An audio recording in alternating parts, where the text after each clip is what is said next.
അതിൽ നബി ചെയ്തതല്ലേ? ബുഖാരിയിൽ നിന്ന് മറ്റൊരു ഹദീസ് നമ്മൾ ഉദ്ധരിക്കും, വിശദമായ ഹദീസ്. നബിയുടെ ശിഷ്യന്മാർ ഒരു രാജ്യത്തേക്ക് യാത്ര പോകും. ആ നാട്ടിലെത്തിയപ്പോൾ അവിടെ ആളുകൾക്ക് കൂട്ടത്തിൽ ബഹുമാനിക്കുന്ന നേതാവിന് വിഷം പറ്റുന്നു. ചെറുപ്പക്കാരുമ്മമാർ ശരിക്കും മനസ്സിലാക്കണം, ഇത് ഇവരിങ്ങനെ പറഞ്ഞു ഖുറാഫാത്ത് ഷിർക്ക് എന്നും പറഞ്ഞ് ചില ആളുകൾ അങ്ങോട്ട് അടിച്ചു പറഞ്ഞപ്പോ എന്തോ ഇല്ലാതെ ഇവരൊക്കെ ഇങ്ങനെ പറയോ, കാറ്റടിക്കാതെ ഇലയലങ്ങോ, അപ്പൊ എന്തോ തകരാറുണ്ടായിരിക്കാം എന്ന് മനസ്സിലാക്കി പറഞ്ഞ് ഒറിജിനൽ വിശ്വാസത്തിൽ നിന്ന് ആളുകളെ വ്യതിചലിപ്പിക്കാൻ തുടങ്ങിയിട്ടുണ്ട്. ബീബൽസിന്റെ തത്വം ഉണ്ടല്ലോ, ഒരു കളവ് 1000 പ്രാവശ്യം ആവർത്തിച്ചു പറഞ്ഞാൽ അത് സത്യമായി മാറുമെന്ന്. ഈ തത്വപ്രകാരം സ്വാഭാവികമായി ഞങ്ങളൊക്കെ നാട്ടിൽ പെണ്ണുങ്ങൾ എടുക്കുന്ന രീക്കുമത്ത, ഈ കുട്ടികൾ ചെറിയ മക്കൾ ഭക്ഷണം കഴിക്കൂല, മടിക്കും. അപ്പൊ ചെറിയ മക്കൾ ഭക്ഷണം കഴിക്കാൻ വേണ്ടി ഈ പെണ്ണുങ്ങൾ എടുക്കുന്ന രീക്കുമ്പത്തുണ്ട്. എന്താ അറിയോ, വായിൽ പതുക്കെ അങ്ങനെ മോനെ കൊണ്ടുപോയിട്ട് വരും, മോനെ പോത്താണ്ടി വരുന്നുണ്ട്, വേഗം കഴിച്ചടാ, അപ്പം പേടിച്ചിട്ട് മോൻ വായ ഓർന്നു കൊടുക്കും. അങ്ങനെ ഒരു സാധനം അള്ളാന്റെ ഭൂമിയിലുണ്ടോ? പോത്താമ്പി എന്ന സാധനം. പക്ഷെ അത് ഈ ഉമ്മയെ ആ ഉമ്മയുടെ ഉമ്മ പേടിപ്പിച്ചതാ. അതങ്ങനെ ഉമ്മയും പേടിപ്പിക്കുന്നു. ഇപ്പൊ നമ്മളെ ഭാര്യ നമ്മളെ കുഞ്ഞിനെ പേടിപ്പിച്ചുകൊണ്ടിരിക്കുക, ആ കുഞ്ഞുമ്മയാകുമ്പോ അടുത്ത കുഞ്ഞിനെ പേടിപ്പിക്കും. അതങ്ങനെ ദൂരം തകർത്തി പോവാൻ. ഇതുപോലെ മക്കബറി പോയി ശിർക്കാണ് പോലും. ശിർക്കാ, മരിച്ച ഉമ്മാക്ക് വേണ്ടിയിട്ട് എന്തെങ്കിലും ഭക്ഷണം പായസം ഉണ്ടാക്കി കൊടുത്താൽ അനാചാരമാണ് പോലും.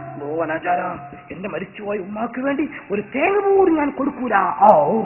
നോക്കി നിങ്ങൾ, ഈ ഉമ്മ നനച്ചുണ്ടാക്കിയ തേങ്ങയിൽ നിന്ന് തെങ്ങിൽ നിന്ന് തേങ്ങ അരച്ചിട്ട് കൂട്ടുക, എന്നിട്ട് ആ തേങ്ങയുടെ ഒരൊറ്റ ഭാഗം പോലും സ്വതക്ക കൊടുക്കൂല, ഗുരുത്വമില്ല. അതേപോലെ തന്നെ പിശുക്കന്മാരായ ആളുകൾ, എന്നിട്ട് അതിന് ശിർക്ക്, അനാചാരം പേര് പറയാ. മൗലവിമാരും തന്നെ വീട്ടിൽ കയറിയിട്ട് ഭക്ഷണം കഴിച്ചു പോന്നാൽ പ്രാർത്ഥിക്കുകയോ അനാചാരമാണ്. അപ്പൊ പല്ല് കുച്ചിട്ട് ധൈര്യമായിട്ട് ഇങ്ങോട്ട് ഇറങ്ങാം, ഒന്ന് പേർക്കും കൂടിയും വേണ്ട. നന്ദി കേടിന്റെ അധ്യായം നോക്കിക്കോ, ഇതിന് പേര് അനാചാരം. നോക്കിയില്ലേ നിങ്ങൾ? ഇതുപോലെ പറഞ്ഞപ്പോ സ്വഹാബാ കിറാം ആ നാട്ടിലെത്തിയപ്പോൾ ആളുകൾക്ക് കൂട്ടത്തിൽ ഒരാളെ പാമ്പ് കടിച്ചു. ബുഖാരിയാണ്, ഖുർആൻ കഴിഞ്ഞാൽ പ്രബല തെളിവാണ്. ഇപ്പൊ മൗലവിന്റെ പ്രസംഗങ്ങൾ കേട്ടു, ഒറ്റൊന്നും ഒരു ലൈഫില്ലാന്നാണ്. അപ്പൊ ബുഖാരിയിൽ ഉണ്ട് എന്ന് പറഞ്ഞാൽ ഇതാക്കാലത്ത് ഹദാമി ശ്രദ്ധിക്കുക, ഇന്നത് അംഗീകരിക്കുക, വേറെ മാർഗമില്ല. ആ ബുഖാരിയിൽ ഇല്ലേ എങ്കിലും ഇൻഷാ അല്ലാഹ് അതിൽ ഞാൻ ഉത്തരവാദിയാണ്. കേട്ടു നിൽക്കുന്ന കൂട്ടത്തിൽ എല്ലാവരും സുന്നികളാണെന്നൊന്നും എനിക്ക് അഭിപ്രായമല്ല. സുന്നികൾ തന്നെ ഉറച്ചതാണെന്നും എനിക്ക് അഭിപ്രായമല്ല. അങ്ങനെ വേണ്ടതും ഉറച്ച സുന്നികളുടെ പരിപാടിക്ക് വരണമെന്ന് എനിക്ക് ആഗ്രഹമില്ല. കാരണം അവരേതായാലും ഉറച്ചു പോയതാണ്. ഇത്ര ദൂരത്ത് ഇങ്ങോട്ട് വന്നതിന് ഇവർ വണ്ടിന്റെ വാശി കൊടുക്കുമെങ്കിൽ എനിക്ക് ആഹൃത്തക്ക് എന്തെങ്കിലുമൊക്കെ ഒന്നും ഉണ്ടാവണ്ടേ. അതിന് 4 ആൾക്കെങ്കിലും മാറി ചിന്ത വരണം. അല്ലാഹു തആല അതിന് നമുക്ക് തൗഫീഖ് നൽകുമാറാകട്ടെ. അതുകൊണ്ടാണ് ഈ ഒരു ശൈലി ഞാൻ സ്വീകരിക്കണം. അല്ലെങ്കിൽ പേര് ചീടി നോക്കണം, എനിക്കാണ് പറഞ്ഞു പോയച്ചാൽ മതി. ചില ആൾക്കാർ പറയും പോലെ ചില രാഷ്ട്രീയ നേതാക്കളെ കണ്ടിട്ട് പ്രസംഗിക്കുമ്പോൾ അത് ഭാവിയിൽ നോക്കിയിട്ടൊന്നുമല്ലല്ലോ, ഇയാൾക്ക് ഉറപ്പാ ജയിക്കൂല. അപ്പൊ ഇയാളോട് പറയും, ഞാൻ ജയിച്ചാൽ കാടമ്പുഴക്ക് പാലം കെട്ടിത്തരാം. കാടമ്പുഴ പാലം കെട്ടാൻ പറ്റിയ ഒരു സ്ഥലത്തിന്റെ പേരല്ലേ? കാടാമ്പുഴക്ക് പാലം കെട്ടാം. കരുവാരക്കുണ്ടുകളൊക്കെ മണ്ണിട്ട് നിറച്ചു തരാം. കരുവാരക്കുണ്ട് മണ്ണിരുത്താൻ പറ്റാൻ പറ്റുമോ? അങ്ങനെയൊക്കെ. ഒസംമൊട്ടയിൽ ഞാൻ മുടി വളപ്പിച്ചു തരാം. ഒസംമൊട്ട മുടി വളക്കാത്ത മുട്ടയല്ലല്ലോ. അങ്ങനെ ചില വാക്ക്, അതല്ലല്ലോ ഇത്. ഇത് പരലോകത്ത് കൂലി കിട്ടണം, ആളുകൾക്ക് മാറ്റം വരണം, അതിനു വേണ്ടിയിട്ട പരിപാടി. അതുകൊണ്ട് ഞാൻ പറഞ്ഞു, ഉദ്ധരിക്കുന്നത് ബുഖാരിയിലില്ല എന്ന് ആർക്കെങ്കിലും അഭിപ്രായം ഉണ്ടോ? ഇൻഷാ അല്ലാഹ് വിശദമായിട്ട് ഹദീസ് ഞാൻ വായിച്ചു. ബുഖാരിയുടെ ഹദീസിൽ കാണുന്നത് ഖുർആൻ കഴിഞ്ഞ 2ാമത്തെ പ്രമാണം, സ്വഹാബത്തിന്റെ കൂട്ടത്തിൽ ഒരാളെ പാമ്പ് കടിച്ചപ്പോൾ വിഷം തീണ്ടിയപ്പോൾ പല ട്രീറ്റ്മെന്റും നോക്കി, ഒന്നും ഫലിച്ചില്ല. അവസാനം അവരെന്തു ചെയ്തു?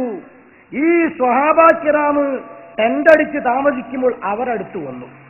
ഇന്ന സയ്യിദനാ ഖദ് ലുദിഅ ഫസഅയ്നാ ലഹു ബികുല്ലി ശൈഇൻ സഅയ്നാ. ഞങ്ങളുടെ കൂട്ടത്തിലെ ലീഡറെ, വാർഡ് മെമ്പറെ പാമ്പ് കടിച്ചു. ട്രീറ്റ്മെന്റ് പരമാവധി കൊടുത്തു. പരിയാരം മെഡിക്കൽ കോളേജിൽ അടക്കം കൊണ്ടുപോയി, പരിഹാരം കണ്ടില്ല. ഇനി എന്താ നിങ്ങളടുത്ത് വല്ല ചികിത്സയുണ്ടോന്ന് അറിയാനപ്പോൾ ഞങ്ങൾ വന്നത്. ലാസ്റ്റ് കാല ബാലുഹും, ഒരു കൂട്ടം സ്വഹാബത്തിന്റെ കൂട്ടത്തിൽ നിന്ന് ഒരാൾ എഴുന്നേറ്റു വന്നു. അങ്ങനെ എല്ലാവരും കൂടെ പറഞ്ഞ ബഹളായി പോവും. ഒരാൾ പറയണം. അയാൾ പറഞ്ഞു, ഞാൻ എന്റെ അടുത്തുണ്ട് ചികിത്സ, വിഷം ഇറക്കാൻ. എന്താണ് ചികിത്സ? വല്ലാഹി ഇന്നീല റാഖിൻ, ഞാൻ റസൂലുള്ളാഹിന്റെ ശിഷ്യനാ, സ്വഹാബിയാണ്, ഞാൻ മന്ത്രിച്ചു തരാം. അല്ലോ, വിഷം ഇറക്കാൻ മന്ത്രിക്ക് ഈ ചികിത്സയൊക്കെ ഫലപ്പെടാതെ. പക്ഷെ ഇവരാണെങ്കിൽ എല്ലാ ചികിത്സയും നടത്തി പരാജയപ്പെട്ടതാണ്. ഇനി മന്ത്രമെങ്കിൽ മന്ത്രം, അതെങ്കിൽ അത് ചെയ്യും. അങ്ങനെയാണല്ലോ നമ്മുടെ മുജാഹിദ് പ്രസ്ഥാനം കുടുങ്ങിയിട്ട് ജിന്നെങ്കിൽ ജിന്ന് വരട്ടെ 2 പ്ലേറ്റുകളാ. അപ്പൊ അങ്ങനെയാണല്ലോ അല്ലെ, ലാസ്റ്റ് അവിടെ എത്തിയിട്ടുണ്ട്. അപ്പോ മന്ത്രമെങ്കിൽ മന്ത്രം മന്ത്രിക്കണം. അപ്പൊ സ്വഭാവത്ത് പറഞ്ഞു ഫ്രീ ആയിട്ട് മന്ത്രിക്കൂല, സംതിങ്. വലിയവർക്ക് പൈസ വേണം. ഓഹോ, മാതൃക അവിടുന്ന. അങ്ങനെ ബൈനഹും, ഇവർക്കിടയിൽ മദ്യം പറഞ്ഞ് തീർപ്പാക്കി. ഒരു മന്ത്രത്തിന് എത്ര ചാർജ് നിങ്ങൾ? അനാ കഫീറൻ മിനൽ ഗനം, ഒരു കൂട്ടം ആടുകൾ. ഒരു ഊത്തിന് ഇത്ര കൂടുതലോ, എന്നാ ഇതിന് നോക്കിയാൽ മതി. ഇതിന് നോക്കിയാൽ മതി. ഊതും പോലെ ഊതണം, അപ്പോഴേ വിഷാട് ഇറങ്ങുള്ളൂ. അല്ലെങ്കിൽ മുറിയായിട്ട് ഇല്ലെന്നേരത്തേക്ക് പറഞ്ഞിട്ട് ഇപ്പത്തെ മുജാഹിദൊക്കെ ഊജ മുറിന്റെ ഓട്ട വലുതാവും എന്നുള്ളതല്ലാതെ മുറി ഉണങ്ങൂല അതിന്റെ വിഷം കൊണ്ട്. ഇവിടെ സ്വാപത്ത് ചെന്നു മന്ത്രിച്ചു ഊതിക്കഴിഞ്ഞപ്പോൾ കാന്നമാനുഷിത്തമിൻ ഇഖാലിൻ, കെട്ടഴിച്ചു വിട്ടതുപോലെ അത്ഭുതകരമായിട്ട് രോഗി സുഖം പ്രാപിച്ചു. കൂലി ചോദിച്ചു. ഒരു കൂട്ടം ആടുകളെ കെട്ടി. ഞാൻ ചുരുക്കി പറയാ, വലിയ ഹദീസാണ്. തഞ്ചിലേക്ക് എത്തി. കഴിക്കാൻ സമയത്ത് ഒരു ചർച്ച, ഇത് കഴിക്കാൻ കൊള്ളാവോ? മന്ത്രിച്ചൂതിയതിന്റെ കൂലിയല്ലേ, ചോദിച്ചു വാങ്ങിയതുമല്ലേ, വിശപ്പുണ്ടെങ്കിലും കഴിക്കാൻ പറ്റുമോ? കാരണം സ്വഹാബത്ത് എന്ന് പറഞ്ഞാൽ കിട്ടുന്നതൊക്കെ കഴിക്കുന്നവരല്ല. ഇവിടെ മുജാഹിദ് ജമാഅത്തൊക്കെ അതായത് ആ വിഷയത്തിൽ നല്ല വിളവന്മാരാണ്. എന്തുകൊണ്ട്? അവര് ഇൻഷാല്ലാഹ് ക്ലിപ്പ് ഇട്ടിരുന്നുണ്ട്. മൗലവി തന്നെ പറയുന്നുണ്ട്, 6-ന് 3-ന് നക്കുക 7-ന് നക്കുക എന്ന് പറഞ്ഞാൽ നമ്മളെ മരിച്ചിടത്തുള്ള സ്വതക്കനെ പറ്റി കളിയാക്കിയിട്ട് ചില മുജാഹിദ് ചോറൊന്നും പോയിട്ട് എന്നിട്ട് ഞാൻ മോര് തോന്നിയിട്ടില്ല കേട്ടോ, ഞാൻ ചോറിച്ചിട്ടുണ്ട്, മോര് തോന്നിയിട്ടില്ല ചോറിച്ചിട്ടുണ്ട് എന്ന് പറയുന്ന ഇൻഷാല്ലാഹ് ക്ലിപ്പ് ഇട്ടുതരാം. അപ്പൊ നമുക്ക് അത് കൂടുതൽ ബോധ്യപ്പെടും. അതേസമയത്ത് സ്വഹാബത്ത് അങ്ങനെയല്ല. സ്വഹാബാക്കിറാമ് പറയുന്നത് പ്രവർത്തിക്കുന്ന ആളുകളാണ്. അതുകൊണ്ട് ആ സ്വഹാബത്തിന് ചർച്ച വന്നു, ഇത് കഴിക്കാൻ പറ്റുമോ? അങ്ങനെ നബി തങ്ങൾ ജീവിച്ചിരിക്കുന്ന കാലമാണ് നബിയോട് ചോദിച്ചു, നബിയെ മന്ത്രി ചോദിയിട്ടുണ്ട്, കൂലി വാങ്ങിയിട്ടുണ്ട്, കൊള്ളാവോ?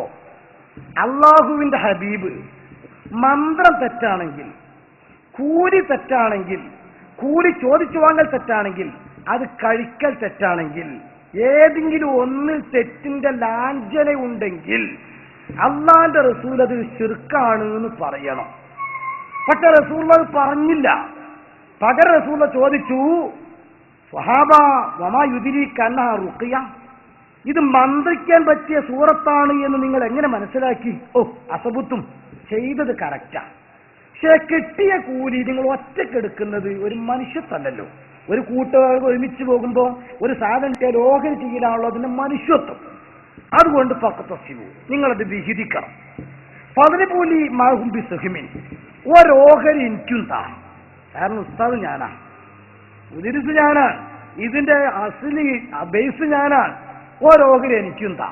അങ്ങനെ റസൂലുള്ളാഹി തങ്ങളും കൂടെ ഓഹരി ചോദിച്ചു. അവ ഷിർക്ക് പോയിട്ട് ഷിർക്കിന്റെ ലാഞ്ചന, എന്തോ ഒരു പാൽപ്പൊടിന്റെ പരസ്യം ഉണ്ടല്ലോ, പൊടി പോലുമില്ല കണ്ടുപിടിക്കാൻ. ഇതേപോലെ ഷിർക്കിന്റെ ലാഞ്ചന പോലുമില്ല കണ്ടുപിടിക്കാൻ. എന്താ ശരി, അതുകൊണ്ടല്ലേ മന്ത്രി ചോദിയത്. ആ പാരമ്പര്യം സ്വഹാബത്ത് ഇസ്ലാം കൊണ്ടുവന്ന കേരളത്തിൽ ബഹുമാനപ്പെട്ട ഇന്ത്യ രാജ്യത്തെ ആദ്യത്തെ പള്ളി, the first mosque of India, അതാണ് ചേരമാൻ പള്ളി. ആ ചേരമാൻ പള്ളിയിൽ നിന്ന് ബഹുമാനപ്പെട്ട സ്വഹാബ കിറാം അവരുണ്ടാക്കിയ വിശുദ്ധ ഇസ്ലാം, ആ വിശുദ്ധ ഇസ്ലാമിലൂടെ അവർ കാണിച്ചു തന്ന മന്ത്രം, അതിന് അർഹതപ്പെട്ട മുസ്ലിം ആത്മീയ നേതാക്കന്മാർ അന്ന് മുതൽ കേരളത്തിൽ ചെയ്തു വന്നു. ഏതുവരെ? മുജാഹിദ് പ്രസ്ഥാനം കേരളത്തിൽ വരുന്നതുവരെ. കേരളത്തിൽ മുജാഹിദ് വന്നതോടുകൂടെയാണ് സത്യത്തിൽ മന്ത്രത്തിനെ തെറ്റാക്കാൻ തുടങ്ങിയത്. അത് ഇനി പറയേണ്ടത് ഖുർആൻ നോക്കിയല്ല, മുജാഹിദ് വന്നതോടുകൂടിയാണ് മന്ത്രം തെറ്റായത് എന്ന് അവരെ കൊണ്ട് പറയാം. അതങ്ങി